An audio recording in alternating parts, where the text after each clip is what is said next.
인터넷에 한 여고생이 심각한 고민을 올렸는데 내용은 이렇습니다. 다른 반 친구와 공부 이야기를 하다가 그 친구가 자기에게 너는 예뻐서 공부를 못할 것 같아. 원래 이쁜 애들이 공부를 못하잖아. 이런 말을 했다고 합니다. 그 친구가 자기 성적을 아는 것도 아니고 자기 자신이 공부를 못하는 것도 아닌데 수학만 조금 못하는 상황이었습니다. 처음에 그 말을 들었을 때에는 내가 정말 예쁜가 보구나 이렇게 생각했는데 곱씹어 보니 이게 욕인지 칭찬인지 몰라서 질문을 했던 것입니다. 여러분이 생각하기에는 욕입니까? 칭찬입니까? 정확한 의도는 말한 본인만 알 것입니다. 오늘 본문은 야곱의 축복으로 잘 알려진 말씀입니다. 임종을 앞둔 아버지가 12아들들을 불러 모으고 축복한 것인데 그 내용들을 보면 앞선 예화처럼 칭찬인지 욕인지 즉 축복인지 저주인지 모르겠다는 생각이 듭니다. 그럼에도 성경은 우리에게 축복의 말씀이라고 합니다. 저주마저도 축복이라고 하는 이유가 무엇일까? 여기에 담겨있는 교훈을 살펴보고자 합니다. 지난주 말씀에서 살펴보았듯이 야곱이 병이 들어 죽음을 기다리며 요셉의 두 아들을 양자 삼고 축복을 하였습니다. 그리고 시간이 조금 더 흘러 야곱이 임종 직전의 때를 맞이하였습니다. 야곱은 자신의 아들 12명을 모두 불러 모은 후에 1절에 기록된 것처럼 후일에 당할 일을 알려줍니다. 후일에 당할 일이라는 것은 장차 이루어질 일들을 의미하는 것으로 야곱의 아들들이 한 가문의 조상이 되고 그 후손이 당하게 될 일들입니다. 분명한 것은 야곱이 자신의 축복대로 예언대로 일어나기를 확신하고 있다는 점입니다. 2절을 다시 보시기 바랍니다. 너희는 모여 들으라. 야곱의 아들들아 너희 아버지 이스라엘에게 들을지어다.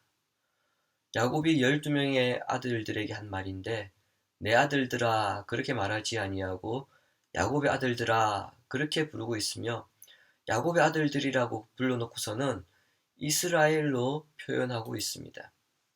제가 지난주 창세기에서 야곱과 이스라엘은 동일 인물이지만 이스라엘로 불려질 때에는 하나님께서 하신 약속, 즉 언약과 관계에 있다고 말씀드렸습니다.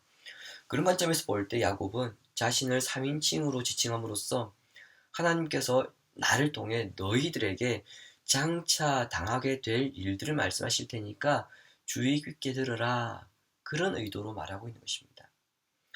그러나 아들들의 입장에서는 자기 때에 일어날 일이 아니기 때문에 과연 가슴 깊이 새기고 또 새겨서 후대까지 그 유언을 잘 전해질 수 있는가 이런 문제가 남아 있습니다.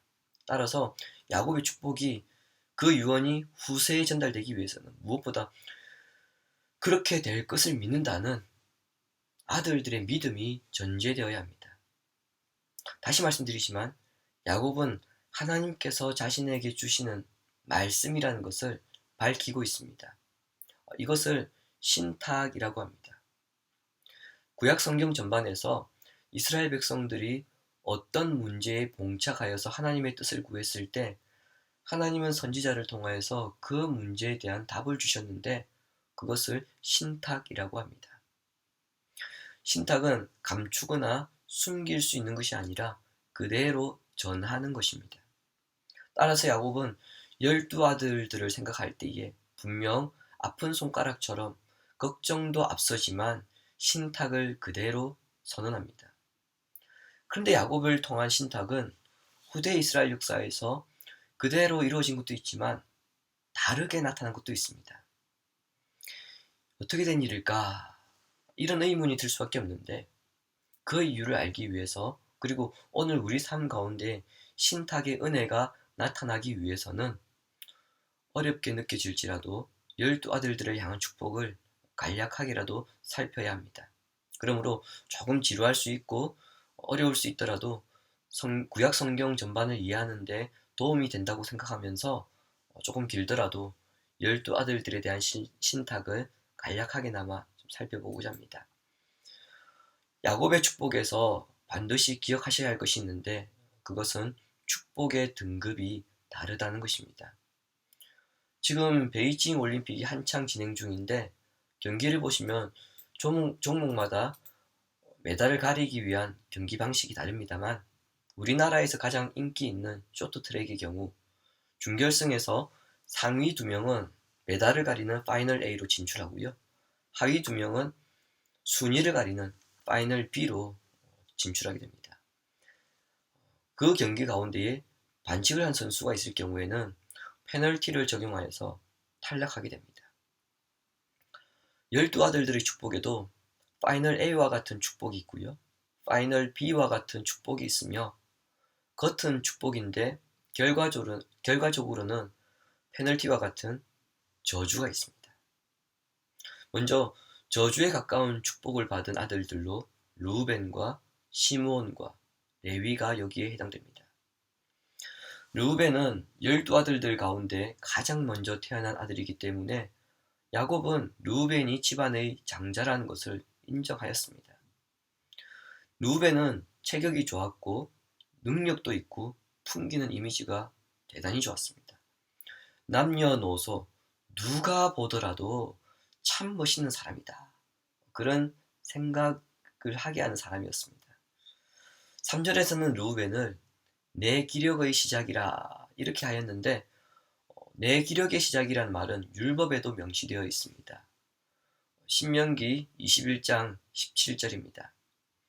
반드시 그 미움을 받는 자의 아들을 장자로 인정하여 자기의 소유에게서 그에게는 2 몫을 줄지니 이는 자기의 기력의 시작이라 장자의 권리가 그에게 있음이니라. 우리나라 조선시대 왕궁에서도 세자를 세우기 위한 왕비와 후궁들의 갈등이 있었듯이 당시 사회에서도 부인을 사랑하는 정도에 따라 장자를 세우는 일들이 있었습니다. 방금 읽은 신명기의 말씀은 바로 그와 같은 상황에 대한 방지책입니다. 부인을 사랑하는 정도가 장자권의 선택 기준이 되어서는 안 되고 무조건 첫째 아들이어야 한다는 것입니다. 그래서 장자를 기력의 시작이라고 불렀습니다. 우리 성경에 번역된 시작이라는 단어의 원뜻은 첫 열매입니다. 즉 장자는 아버지의 첫 열매라는 것입니다. 그러니 얼마나 소중하겠습니까? 르우벤은 야곱의 첫 열매로서 아버지에게 굉장히 소중한 존재였습니다만 죄로 인해 한순간 모든 것을 무용지물로 만들어버렸습니다. 아버지의 첩 비라에 대한 욕망을 참지 못함으로써 그는 율법에서 강력하게 금하고 있는 근친상간의 죄를 범하였는데 이것은 이미 멸망의 심판이 예정된 가나안 족속의 전형적인 문화였습니다. 그 대가로 야곱은 르우벤에게 육체적으로 세상적으로 아주 좋은 조건을 갖추었음에도 너는 탁월하지 못하리라. 즉 으뜸이 되지 못한다는 저주를 선언합니다. 실제 요단 동편에 거주했던 르우벤 지파는 훗날 갓 지파에 병합되어 역사의 무대에서 사라지게 됩니다. 그리고 시므온과 레위에 대한 축복입니다. 시므온과 레위는 마치 바늘과 실처럼 한 세트로 묶여서 유언을 듣게 되는데 그 내용은 그들이 나눠지게 될 것이고 흩어지게 될 것이다 입니다. 그러니까 이것은 축복이 아니라 저주입니다. 왜 이들은 저주를 받아야 했는가? 여기에 대해 야곱은 그들의 잔혹성을 지적합니다. 창세기 34장에서 디나의 사건으로 세겜 사람들을 무참히 살육한 것을 염두한 것인데 사실 이들의 문제는 더 심각했습니다. 본문 6절의 새번역 성경은 이렇게 기록되어 있습니다. 그들은 화가 난다고 사람을 죽이고 장난삼아 소의 발목 힘줄을 끊었다. 그들의 살인과 폭력은 상습적이라는 것입니다. 이 예언대로 훗날 이스라엘이 가나안 땅에 들어가서 지파별로 땅을 분배받을 때 레위 지파는 처음부터 자신의 땅을 분배받지 못하고 12지파에서 성읍 4개씩을 할당받아 흩어지게 됩니다. 그리고 시몬 지파는 그 유다 지파 그 땅 안의 일부를 할당받지만 얼마 지나지 않아 유다 족속으로 흡수되어 서서히 역사 속으로 사라지게 됩니다. 르우벤이 장자의 자격을 박탈당함에 따라 당연히 그 장자의 자격이 시몬에게 그리고 레위에게 내려왔어야 했는데 그들의 절제하지 못한 분노 그리고 폭력과 타인의 희생을 즐기는 그들의 성향이 넝쿨째 굴러들어온 복을 차버리고 말았던 것입니다. 다음으로 살펴보게 될 지파들은 분명 저주는 아니고 그나마 괜찮은 축복을 받은 지파들입니다. 13절부터 15절에서는 스불론과 이사갈에 대한 축복이 기록되어 있습니다. 스불론과 이사갈은 태어난 순서와 이름이 뒤바뀌어 있는데 이는 동생인 스불론이 형 이사갈보다 축복을 더 많이 받았기 때문입니다. 스불론은 해변에 거주하게 될 것이라는 축복을 받게 되지만 실제 스불론 지파는 그 갈릴리 호수와 서쪽 해변 사이 그 바다가 없는 지역에 거주하게 됩니다. 이사갈은 나귀와 같은 신세가 될 것이며 압제 아래 섬기게 될 것에 대한 예고입니다. 이사갈 지파는 본래 산악 내륙 지역에 거주하였지만 서쪽 평지로 이동하게 되는데 이러한 이주는 불행한 결과를 가져옵니다. 정치적 독립성을 상실하고 가난한 민족들의 지배를 받으며 강제 노동에 시달리게 되었기 때문입니다. 나귀처럼 쉬기를 좋아하였지만 그래서 조금 더 좋은 땅을 차지하려고 하였지만 결국에 압제를 받아 남을 섬기게 된다는 것입니다. 16절에서 18절은 단에 대한 축복입니다. 단은 백성을 정의로 판단함으로써 지파로서의 자신의 역할을 분명하게 할 것이며 길가에 있는 독사처럼 비록 숫자는 적을지라도 원수들에게 위협을 가하는 존재가 될 것이라는 겁니다. 단은 요단강 동편 최북단에 정착하여서 이스라엘 지파와 흩어져 홀로 존재하다시피 그렇게 살아가는데 야곱의 축복은 그런 단의 모습을 떠올리게 합니다. 우리가 잘 알고 있는 삼손이 바로 단 지파 출신입니다. 19절과 20절은 갓과 아셀에 대한 축복입니다. 갓은 공격을 받겠지만 용감하게 자기를 방어하고 도리어 적을 추격하게 될 것이라는 예고입니다. 갓 지파는 요단 동편에 정착하며 살아가는데 암몬과 모압, 아람 사람들에게 지속적인 침략을 당합니다. 그 가운데서도 용맹함을 보여줍니다. 아셀에게는 북쪽 해안에 거주하여서 이스라엘의 가장 기름진 옥토를 차지하게 될 그런 복을 받게 됩니다. 임금의 수라상에 오르는 먹거리를 생산할 만큼 풍요와 번영을 누리게 되는 복을 누리게 되는 것입니다. 그리고 21절은 납달리 지파에 관한 축복입니다. 납달리에 관한 복이죠. 납달리는 푸르놓은 암사슴처럼 산악지대를 누비고 다니게 될 것에 대한 예고입니다. 이것은 다른 지파들과 달리 좀 자유롭고 풍요로운 복을 누린다 그런 의미입니다. 그나마 괜찮은 복을 받은 아들들의 마지막 베냐민은 27절에 기록되어 있습니다. 베냐민은 자기의 것을 확실히 챙기는 모습을 물어뜯는 늑대에 비유하여서 축복하고 있습니다. 이것만 놓고 본다면 긍정적이지만 만일 자기의 것에 집착을 하게 된다면 그때부터는 맹렬한 호전성이 드러나기 때문에 이 축복은 이중적이라 할 수 있습니다. 이제 야곱의 축복의 핵심 두 아들만 남았습니다. 바로 유다와 요셉인데요. 이들의 축복은 마치 올림픽에서 누가 금메달인가 그것을 겨루는 것과 같다 할 수 있습니다. 본문의 순서와 다르게 22절에서 26절에 기록된 요셉을 먼저 보겠습니다. 48장에서 보았지만 야곱은 요셉의 두 아들 므낫세와 에브라임을 양자로 입양하였기 때문에 본문에서는 요셉을 축복하는 것이지만 실제로는 므낫세와 에브라임을 축복하는 것으로 생각하시면 됩니다. 요셉은 식물에 비유되는 복을 받습니다. 하나님께서 요셉에게 샘이 되어 주셔서 가뭄 위와도 항상 풍성한 열매를 맺게 하실 것입니다. 하나님께서 요셉에게 담이 되어 주셔서 쓰러지지 않고 기댈 수 있도록 늘 버팀목이 되어 주실 것입니다. 마지막으로 하나님께서 요셉에게 전쟁 중에 힘이 되어 주셔서 모든 환난 가운데 도우시고 보호하실 것입니다.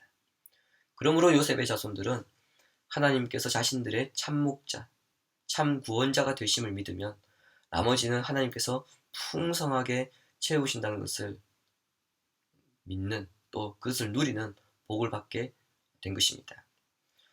마지막으로 8절부터 12절에 기록된 유다를 향한 축복입니다. 유다를 향한 예고는 이렇습니다. 유다에게서 왕권의 상징인 홀과 규가 떠나지 않을 것이며 온 열방이 유다에게 순종할 뿐 아니라 형제들에게는 풍요를 가져다 줄 것이고 적들에게는 두려움을 자아내는 공포의 존재가 될 것이다. 이런 축복입니다. 그렇다면 유다가 형제들을 통치하는 복을 언제까지 누리게 될 것인가? 이것에 대해서 야곱은 실로가 오실 때까지라고 밝히고 있습니다. 실로가 누구냐?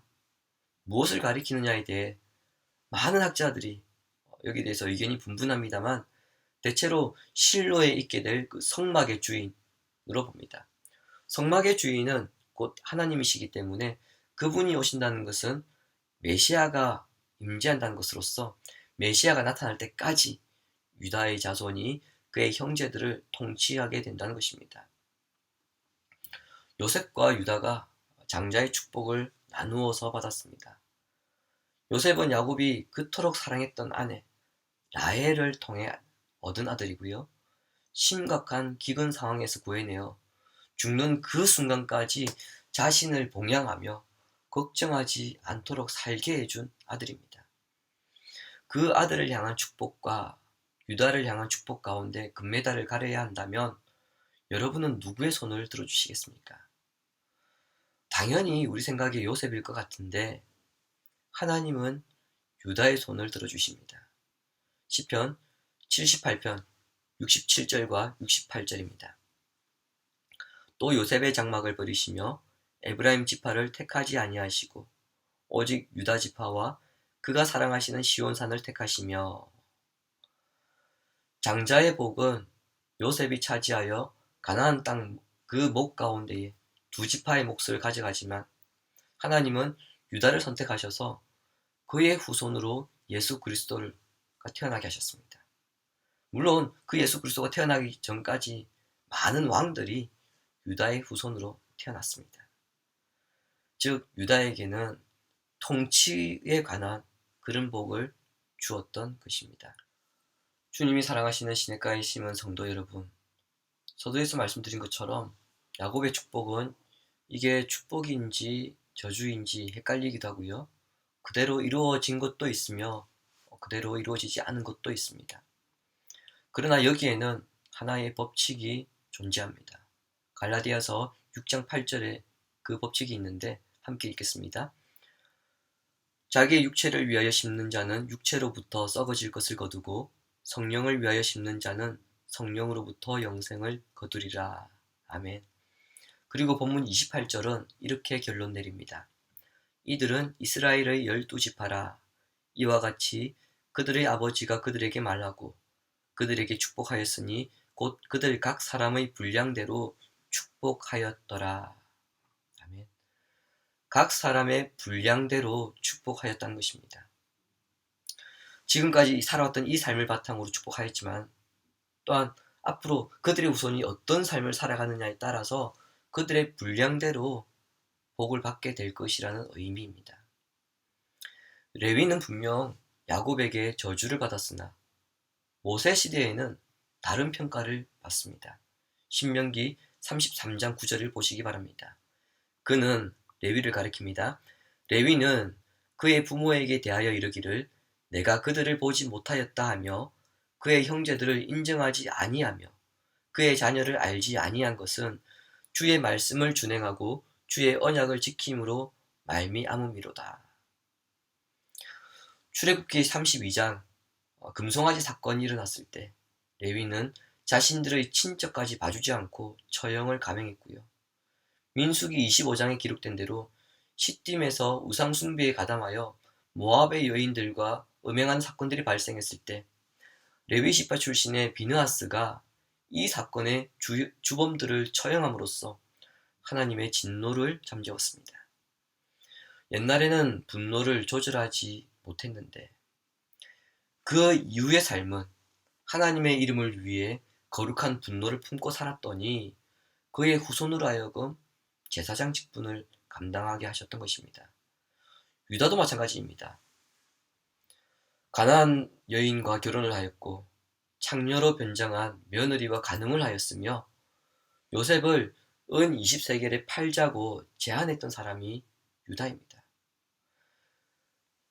르우벤 못지않게 사실 가장 큰 저주를 받아야 함에도 그는 베냐민이 붙잡혔을 때에 자신의 안위를 생각하지 않고 아버지와 베냐민을 위해서 자신의 몸을 내어놓았습니다. 그리고 그의 후손들은 다른 지파들과 달리 하나님의 말씀을 지키는데 애를 썼습니다. 반면 에브라임 지파는 어떻습니까? 야곱으로부터 큰 축복을 받았지만 그의 후손은 이스라엘이 남과 북으로 갈라질 때에 북왕국 중심에 서서 분열을 주도하였고 우상 숭배를 독려하였습니다. 그 결과 북왕국이 멸망당할 때에 함께 심판받게 되었습니다. 그렇습니다. 많은 성도들이 하나님께서 주시는 여러 가지 복을 받고 살기를 원합니다. 야곱이 요셉에게 하였던 하늘의 복과 깊은 샘의 복과 젖먹이는 복과 태의 복을 통하여 조금 더 평화롭고 풍성한 복을 누리며 살고 싶어 합니다. 정말 이와 같은 삶을 살기를 소망한다면 우리는 야곱이 그의 아들들에게 남긴 그 유언에 귀를 기울여야 합니다. 예수 그리스도를 믿음으로 얻게 되는 구원의 복을 중요하게 여기고 실로가 오시기까지, 즉 주께서 다시 오시는 날까지 하나님의 영광을 위하여 이 땅과 교회의 정결을 위해 자신의 거룩함을 위해 때로는 거룩한 분노를 낼 수 있는 사람이 되어야 합니다. 말씀에 착실하게 순종하는 사람이 되어야 합니다. 각자의 그릇의 만큼 복을 주시는 하나님께 영혼의 그릇을 더욱 넓혀감으로써 후일에 당할 일들이 기대되는 복된 삶을 사는 성도가 되기를 예수님의 이름으로 축원합니다. 아멘.